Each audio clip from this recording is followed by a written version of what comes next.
Hayaan silang magalit, hayaan silang bumulong, hayaan silang mag-alinlangan at pumuna. Ano man ang magpapagaan sa kanilang pakiramdam tungkol sa kanilang sarili. Dahil ang totoo, hindi sila nasusuklam sa ginagawa mo. Kinamumuhian ka nila dahil sa nire-represent mo. Nire-represent mo ang kumpiyansa sa isang mundong puno ng insecurities. Nire-represent mo ang disiplina sa isang kultura ng katamaran. At nire-represent mo ang tagumpay, paglago at kapangyarihan. Hindi sila komportable sa mga ito. Hindi ka nila kinasusuklaman dahil nag-fail ka. Kinamumuhian ka nila dahil hindi ka pumapayag mag-fail. Ang poot na ito ay sign ng kapangyarihan. Ang mga mahihina ay hindi nakaka-attract ng hate. Hindi pinag-uusapan ang mga pangkaraniwan. Kung meron kang mga haters, nangangahulugan nito na nakagawa ka ng epekto. Nangangahulugan din ito na na-disrupt mo ang status quo. Tumatanggi kang mag-fit in at naging isang bagay na hindi nila kayang baliwalain. You see, kapag ang mga tao ay nakakaramdam ng kawalan ng kapangyarihan, sila ay nagsisimulang kamuhian yung mga taong nagpaparamdam sa kanila na maliit.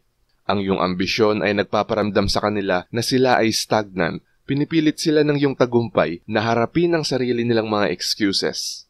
Sa halip na magsikap sa kanilang sarili, mas gugustuhin nilang salakayin ka.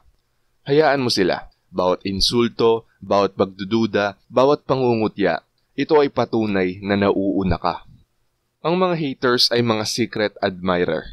Nanonood sila, nagbibigay ng atensyon at pinag-uusapan ka nila kapag wala ka sa silid. Ito ay pagkahumaling. Sa kaibuturan, nais nilang magkaroon sila ng parehong drive na meron ka. Ang iyong katatagan at ang iyong kakayahang patuloy na sumulong kahit anong mangyari. Kung wala silang pakialam, hindi sila magre-react. Ang kanilang galit ay paghanga lamang na binaluktot ng kanilang insecurity. Selos in disguise lang ang mga panlalait nila. Kaya bakit mo hahayaang pigilan ka ng kanilang bitterness? Gawing kapangyarihan ng kanilang poot. Ang mga mahihina ay gumuguho sa ilalim ng mga pamumuna. Ang mga malalakas naman ay ginagawa itong fuel. Hayaang patalasin ng kanilang negativity ang iyong pagtuon. Hayaang itulak ka ng kanilang pagdududa. Gamitin ang bawat ounce ng enerhiya na nauubos nila sa iyo upang bumuo ng isang bagay na hindi nila mai-imagine. Gusto nilang mabigo ka, gusto ka nilang sumuko, gusto nilang maramdaman mong maliit ka. Sa halip bumangon ka, nagtagumpay ka, nangibabaw ka. At yun ang higit na nagpapagalit sa kanila. Hayaan mo silang mapuot, may kailangan kang gawin.